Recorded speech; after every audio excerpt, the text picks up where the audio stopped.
Good morning, business owners. Mike Bosma from Studio B. That's podcast studio, Bosma Business Center. It is Bosma on Business. Happy Saturday. Hopefully your day is off to a good start on today's installment of Bosma on Business. We're just going to make you a little bit smarter about the things that are going to go completely sideways for you if you don't think about. Now, what are the things we don't think about as business owners? Dying, becoming maimed, dismembered, mutated, whatever. One of the things we try and do on this podcast/radio show is help people understand, for crying out loud, if you don't deal with these things, how it's going to bite you in the shorts. So that is today's installment of Bosma on Business. Speaking of biting in the shorts, on the second segment, we got Brian Wheeler giving his tips and tricks on all things financial advisory. But what I wanted to do at the top of the hour was to be able to give you a little bit of a rundown on some of the things that we're seeing in the transaction land and the mistakes that people are making when they're buying or selling businesses. And I think if you can press into this one, it'll be helpful, little nuances. But the first thing and foremost, the mistakes that people make buying and selling a business, particularly selling a business, is they have all of their personal expenses in the business. And why does that matter? Think of it this way. Right. I had a client, a business broker client, had his nanny on payroll. Now, his CPA told him that because his nanny worked for him, that she had to be on payroll. So he owned a business, so he put her on payroll. So that alone isn't terminal. Ding, the comp. That's problematic. So, all things, if you listen to the show and for any amount of time, this concept of seller's discretionary earnings, how much income does the business make? And then add back owner perquisites or perks. Well, when all of a sudden you're saying, well, why should I dampen the value of my business because of the nanny on payroll, right? And then you give the buyer, the employee census. Well, who's this person? What does she do? Well, she watches my kids. Why is this on the business, right? Now, that may not be exciting for you, but for a buyer, you're like, what else is in this business? So personal expenses in the business, number one fatal flaw when you're trying to sell your business. So, and I'm a fan.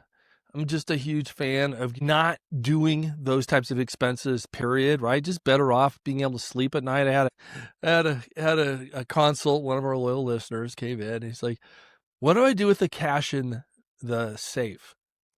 Cash in the safe. What do you mean? I've got like 60 grand of cash, from when people pay me in cash. Like, why don't you put it in the bank as a deposit? Well, then I have to pay taxes on it as well. The good news is I can, working with Brian, will be here in a couple minutes. We're going to come up with this really fancy dancy retirement plan for you. And we'll pay tax on the 60, put it in the bank. And then we'll put it in a retirement account. In essence, it goes straight to your retirement account. There's no tax on it. He's like, well, I kind of like to have the slush fund. I go, I understand. Let's consider putting it into a Roth. After you've had a Roth for 5 years, you can pull it out, penalty and tax free for what you put in. Those are things that, I think a lot of people are like, well, it's cash. I don't have to pay tax on it. You have to pay tax on it. But especially if you're trying to grow and scale your business, do you want to report all of your income? Yeah, because that makes you bankable. It makes it so that, you can go to the bank, you can go to a lender, and they're going to see that you make money, and they're going to be excited about that, excited to lend you money.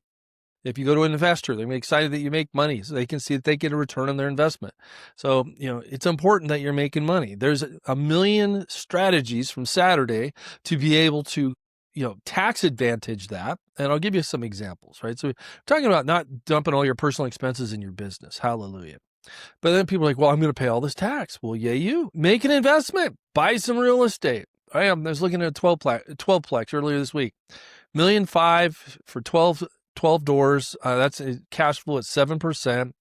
And, for that $1.5 million, you're going to get a $300,000 1-year deduction to offset your business income as long as one of the spouses is a real estate professional.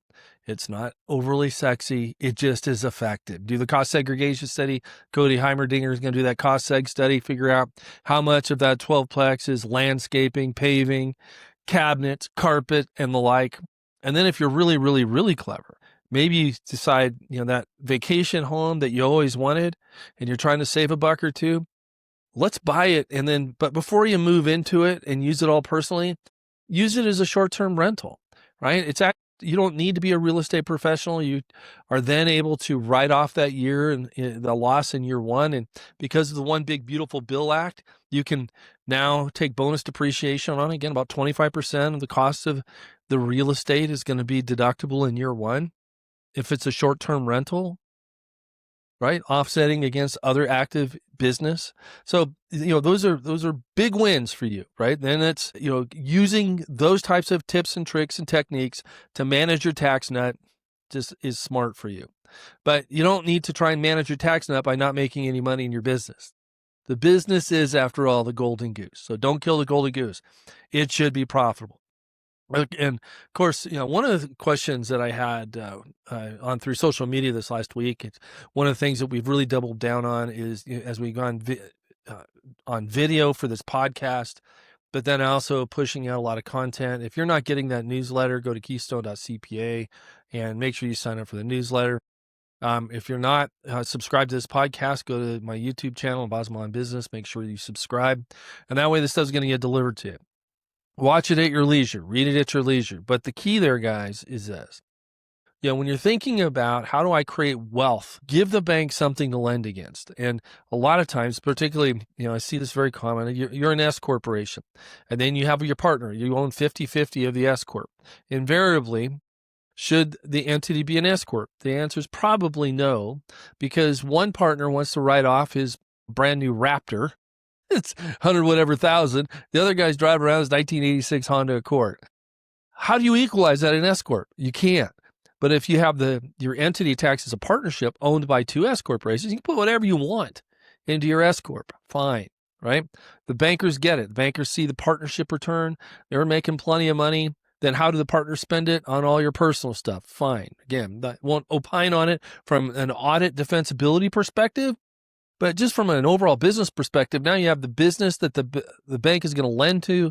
It's making money. It's profitable. Yeah, you filter some of it off and some tomfoolery, that type of expenses. Nobody knows or cares. But then when I go to sell your business, now I can look at that business as without all of your personal expenses in it. And now I have something to sell. That's what people want to buy, clarity.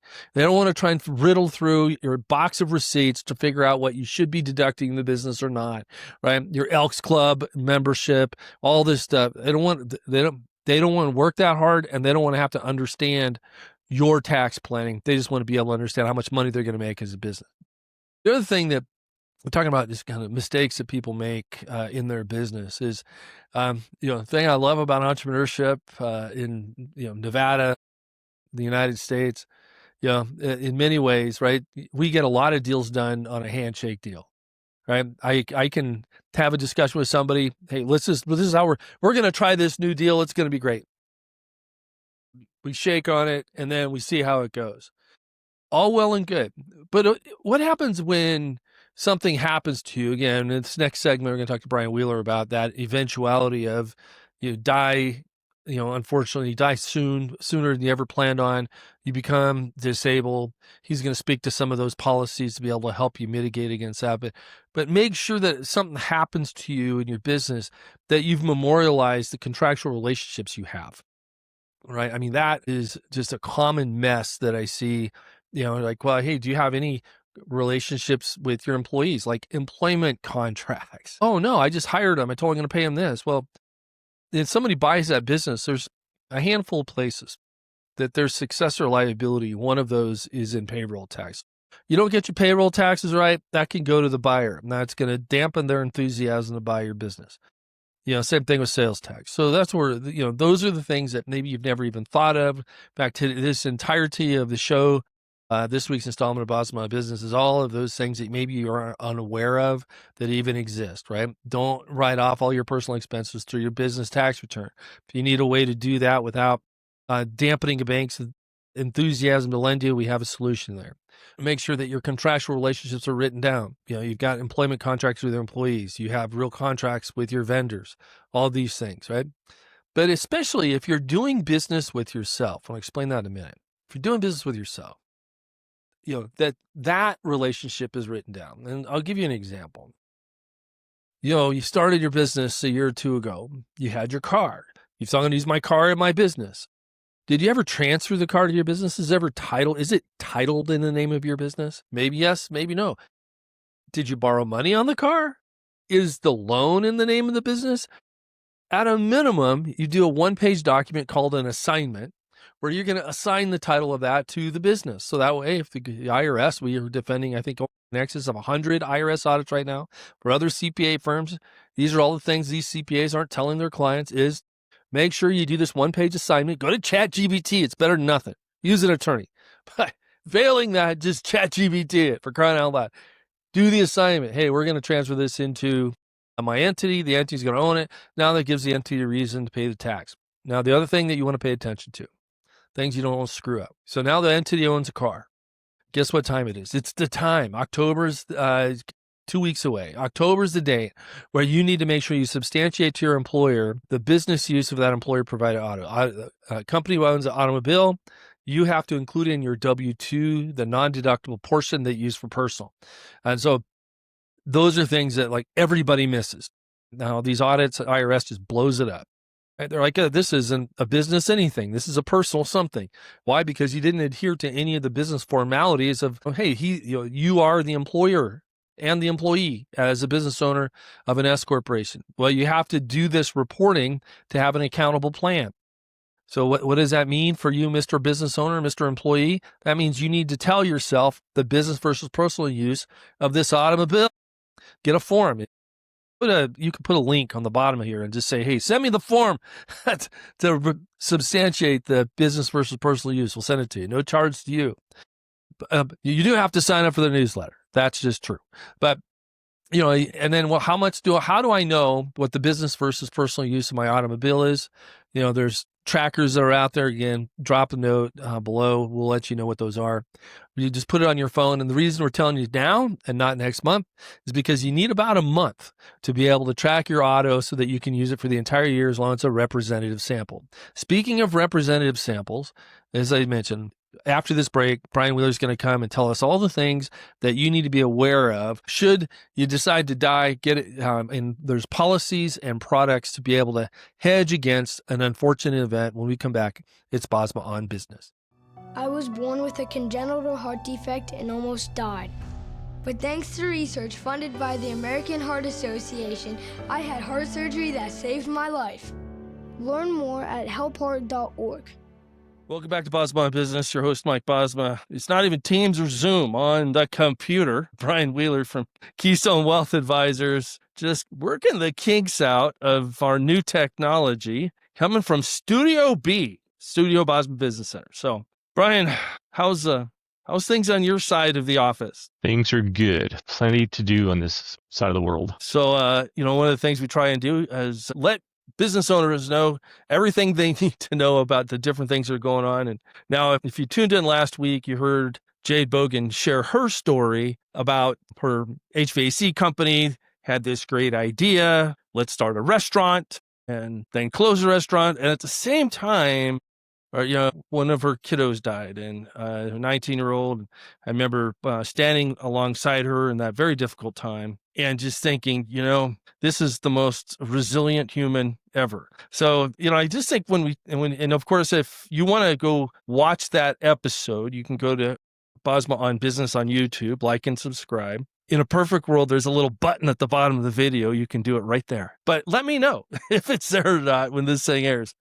But Brian, comes to when things happen, life happens. Like, what are some things in your world to help protect business owners from the inevitable? You talk about insurance, talk about long-term care, talk about disability insurance. It just seems like life happens, and then people are like, oh no, life happened. Like, what should business people be doing to plan for life? Just be willing to be open and honest with the fact that life can happen. It can strike any of us at any time, and just have a real solid, well thought out plan put together. And that starts with will and trust planning, includes all those things you mentioned: life insurance, disability insurance, long-term care, and just fitting all that into a tightly bound, well thought out plan. Right. So, and let's kind of walk through those various components. Basically, everybody needs a trust. If you have If you're thinking, hey, I don't have much, heaven forbid something happens to you and you don't have much, then your relatives, whether it's your husband or wife, whether it's your kids, whether it's your next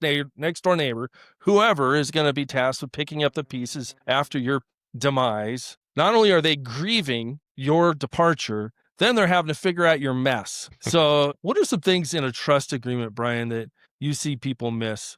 Trust, at least the ones I review, are coming from a variety of different attorneys with a variety of different viewpoints, a little different perspective on how they draft documents. I think one of the things that I see enough of them, and it doesn't apply to all people, but I see enough of them, is provisions in there for A/B trust planning to be able to have the opportunity for asset protection for certain assets after one of our partners passes away. And I think it's a really important provision, and not all attorneys agree.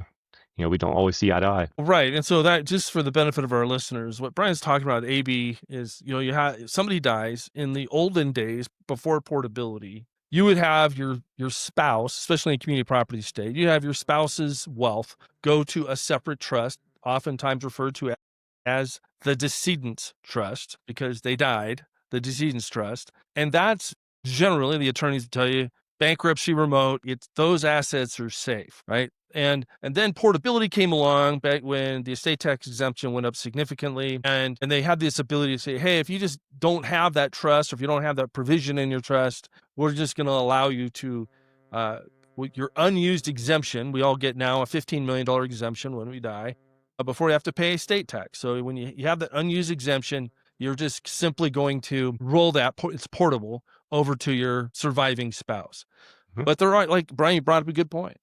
Maybe we want to think about asset protection, not just estate planning, right? And, getting these assets away from creditors and kids and all kinds of stuff. Well, a great example, we had a case where there was a husband and wife, a couple of young children. We're going through a short sale process with the bank and negotiating that out. And the husband unexpectedly passed away in a terrible disaster. And the bank goes, oh, life insurance. How much life insurance did you have? Because that might change the financial picture. And the attorney had to say, nope, time out. Those assets went into this special trust. It's irrevocable. You can't touch that. It's not hers. She has no access. It can't be considered. And it saved the day, allowed her to finish the short sale and carry on with her life. Sometimes the unintended consequences, right? So let's we get through the trust part of it. The other thing that I would say, Brian, is people will do, the people that advertise on the radio, right? They do their trust, right? And it's basically an out of the box trust. Great, right? So it just says, hey, I've got a trustee. It's an irrevocable, or it's a revocable living trust. Mm-hmm. So that way you could change it. But there are certain things that people don't necessarily bring in. For example, verbal medical powers of attorney. How do those things work, and why should we care? Well, usually that basically appoints the people you trust to help make medical decisions on your behalf if you can't make them for yourself. There can be a time where you're in care and can't think properly, can't speak properly, really can't make informed decisions about your healthcare decisions. And so you have loved ones that you appoint to be able to come in and do that, sometimes alongside a physician or two physicians that are licensed to be able to give good advice. Yeah, so you can have a committee, right? So mm-hmm. I've always, a little paranoid, so I don't want to let one person make a decision if I'm lucid, so it takes a committee. And then mm-hmm. I have, like, my younger brother, he's on that committee, and I've told him, don't pull the rug out from underneath me, while I'm still lucid. But if you're not lucid, if you can't make those decisions, your life must move on, even if you're still here, if you're incapacitated, right? Yep. And I think that's where you don't think about it until something happens and it's too late. And so we're trying to give business owners in this context the heads up, hey, these are things you need to be smart about. And when's a good time to do it? Today's a good time. How often should you update your trust, Brian? This more often than anybody ever does. But at least every 3 to 5 years, or if there's a major change that occurs in your life, or people change. We designate a lot of people to do things for us in our futures. And if those people go off the rails, we might not want them in those roles at that moment. No, that's exactly it. 5 years maximum, right? If you haven't updated mm-hmm. your trust last 5 years, go dust it off, read it. Chances are your life has changed, mm-hmm. and it needs to reflect your changed life. Otherwise, in fact, I had a good friend of mine. He was a member of Entrepreneurs Organization. I remember his name was Jim Ellicker. kind of took me under his wing when I was going through my divorce, and died tragically landing a plane in Reno, and it was a mess. So anyways, we don't want to be in that spot. When we come back, I have Brian Wheeler, and we're talking about the things that business owners need to do to protect for the inevitable. It's Bosma on Business when we come back. In life, things aren't scripted. If you're an athlete, we need people like you and translate those skills to officiating. You can get a lot out of it. It happens in every town, in every game. We never have a perfect game, but the rewards always outweigh the negativities.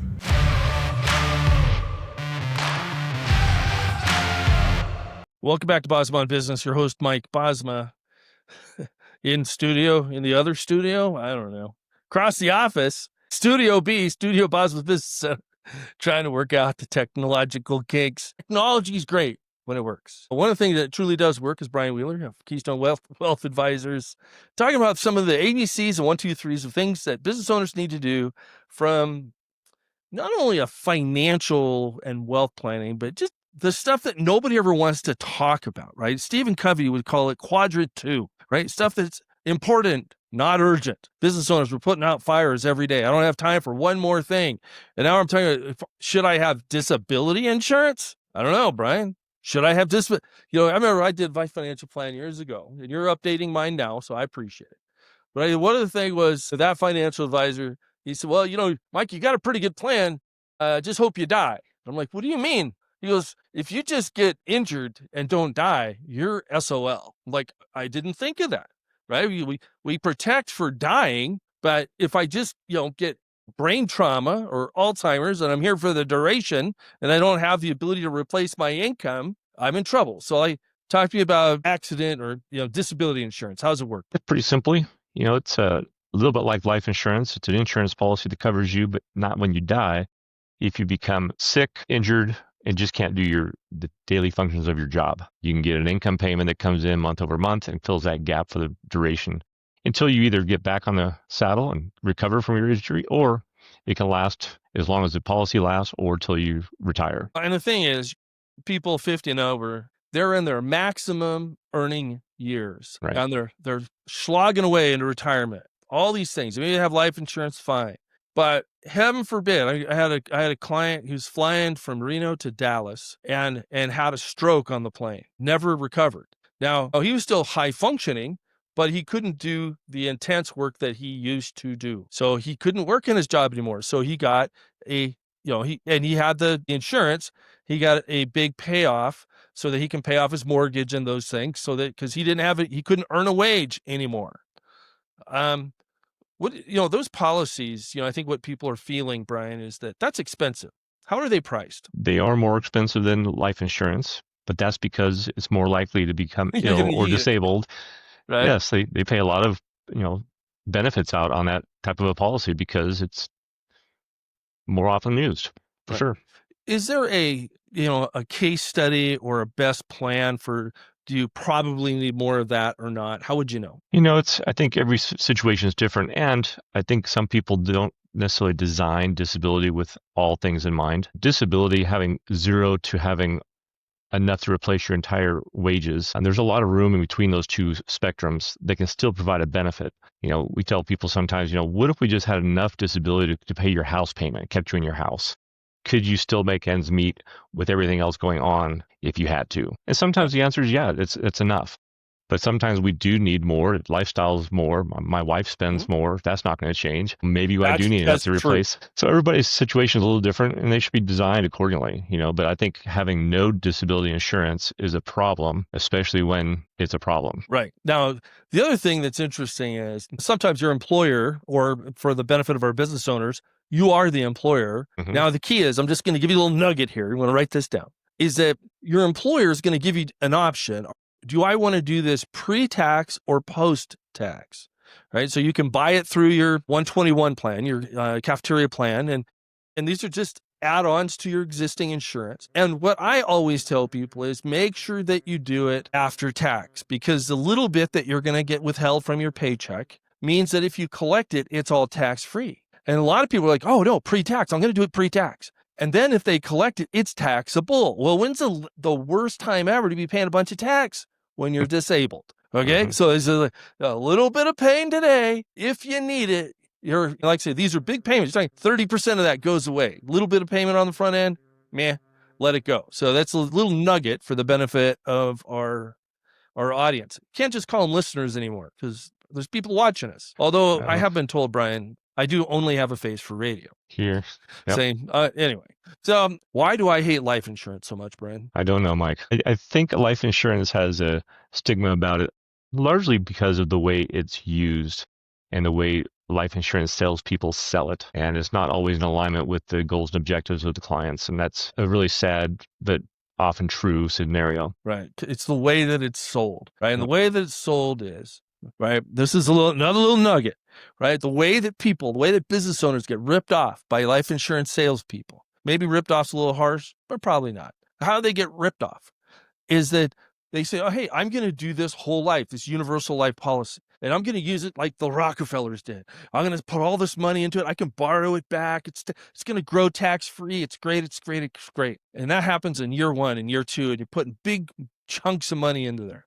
And then all of a sudden, year 3, something happens. I remember back in the Great Recession, right, when everybody's fighting for their lives. They're losing their home. They lost their business. I mean, for crying out loud, their dog died. I mean, it was terrible. And then they have this big cash balance in their life insurance policy, but the life insurance premiums are killing them.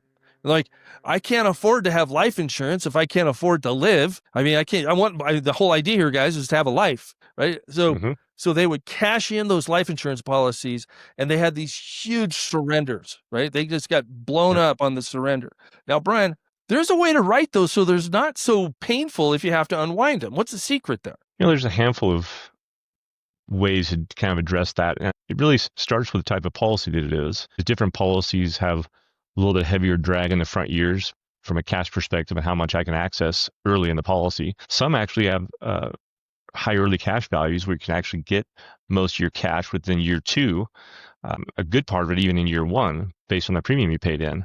So having the right type of policy really makes a difference. And I would say, paying for a policy with a big premium, if you don't have a big side investment account or savings account somewhere to make sure I can back up the premium paying possibilities, is a bad plan. So I should never get stretched so far that it could ever be in a danger zone where I'm forced to play that hand the wrong way. Keep your powder dry, right? Yep. So you got to have some liquid wealth, right? It ain't sexy, right? 6 months just in cash. I can liquidate it. It's no big deal. But I think that's where people get sold, right? I hate being sold, right? And so I remember, like these life insurance salesmen, I had one guy tell me, we're going to joint venture this. And for every insurance policy that you sell, we'll give you an override.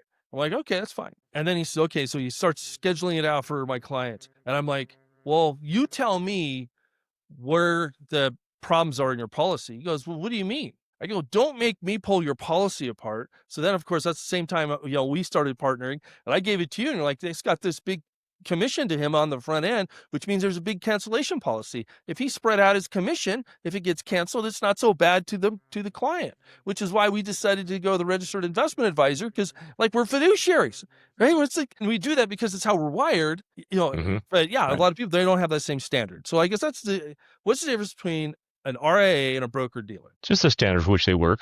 Broker-dealers operate under the suitability standpoint, which doesn't sound much different than best interest standings, but it's different. But it is, right? It is. So we definitely have to work in the best interest of our clients, which means we really need to understand all of the financial working parts, all of the things that are important to them. Well, we have to do what's in their best interest, even if it's to our detriment. Then that's how these other insurance carriers that are not RIAs, they can like, oh, hey, yeah, they need the insurance. Well, I'm not going to defer my commission. I want it all today.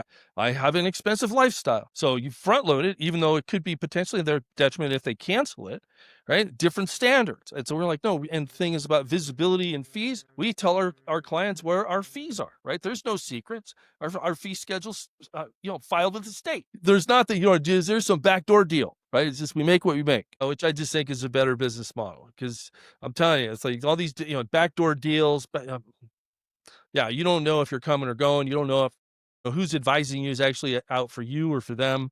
And having that fiduciary standard as both a registered investment advisor, as a CPA, we want to make sure that we're doing right by our clients.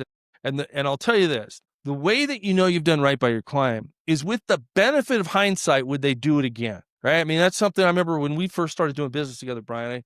I said, we're just going to, do this in a way that we don't regret the advice we gave to people. And I think, you've done an excellent job of owning that, right? I never have to worry about somebody gets into Keystone Wealth Advisors and all of a sudden, what are we doing? How come we're doing this? This doesn't make any sense to me. It makes sense to me, so it makes sense for people, right? So we're not trying to sell. And that's why I tell you, for the benefit of whoever sees this clip, if you're not on our newsletter, you've missed the boat.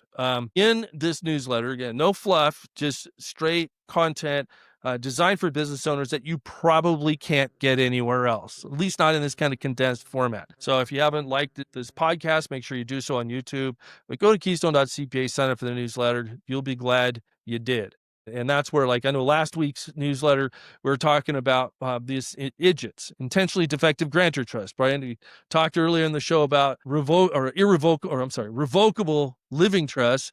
The IDGIT is exactly the opposite. So if you ever have a hint of, hey, I might be investing in something that could be like a home run, grand slam, maybe, having all that in your that wealth in your estate is not so good, right? I had a friend the other day, and very blessed. He got an offer to sell his business for $400 million. And I'm like, oh no. He goes, well, isn't that great news? I'm like, what about the tax? He goes, it's $80 million in tax. Who cares? I go, no. So if you take the $320 million that's left at 40%, we're over $100 million of estate tax that you don't have to pay. We can get it out of your estate. So that made me sad, Brian. Yeah, because people didn't know I could have got that out of my estate. So anyway, Brian, thank you so much for your expertise and all you do at Keystone Wealth and Keystone Business Brokers. We come back, I'm going to land this plane and give you the number one thing you need to be aware of before you die. It's Bosma on Business when we come back. What if you had some money waiting for you at the IRS? Money you could use to fix up the house, tune up the car, get a little something for the family, or save for a rainy day. If you worked and didn't make much money last year, find out about the Earned Income Tax Credit at irs.gov. It makes life a little easier. Welcome back to Bosma on Business, your host, Mike Bosma. We land this plane with the number one thing, the big aha, the big takeaway. And I guess when I think about what we just talked about with Brian Wheeler, about those inconvenient things that we all know we should do and yet delay or defer because it's hard. It's hard on your brain. It might be hard on your relationship. Talk about all this stuff. But what I know helping thousands of people is that you may not know what the end is as far as how this estate planning process, how this financial planning process is going to end up. But when you get it started, there's this huge sense of relief knowing, okay, I am on a path, I'm on my way. And that through that path, going through that journey is going to reveal a lot to you, Mr. or Mrs. Business Owner, that maybe you didn't know about yourself. Some of those things about where you want your wealth when you die. Are you charitably inclined? Do you have enough coverage for you and yours after you leave?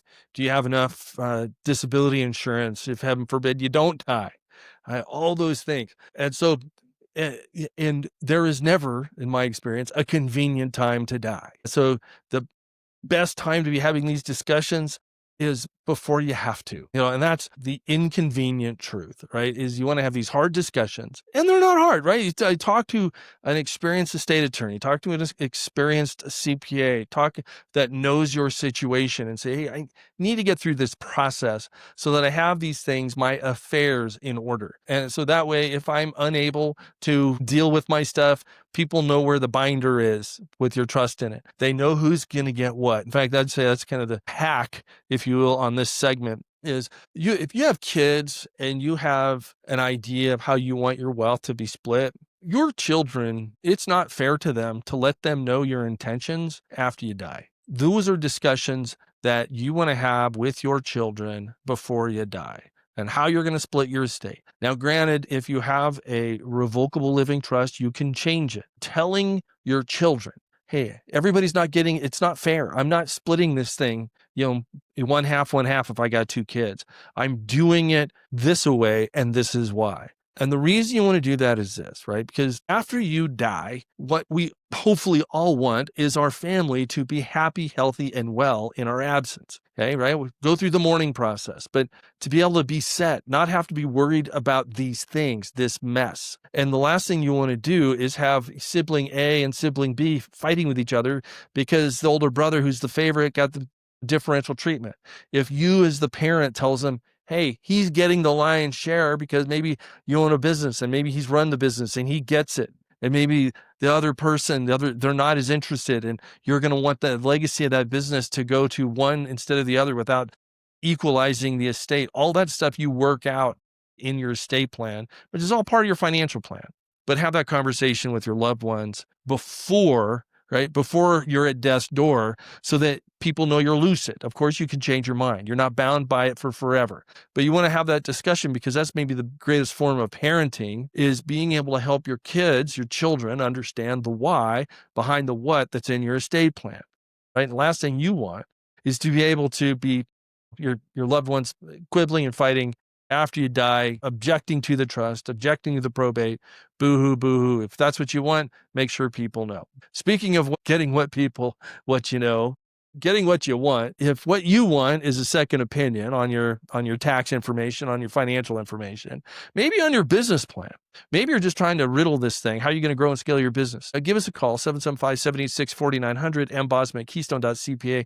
Easiest thing to do is go to keystone.cpa, sign up for the newsletter, and you will get plugged in. Until next week, my business owners, keep that business engine humming. It's Bosma on Business.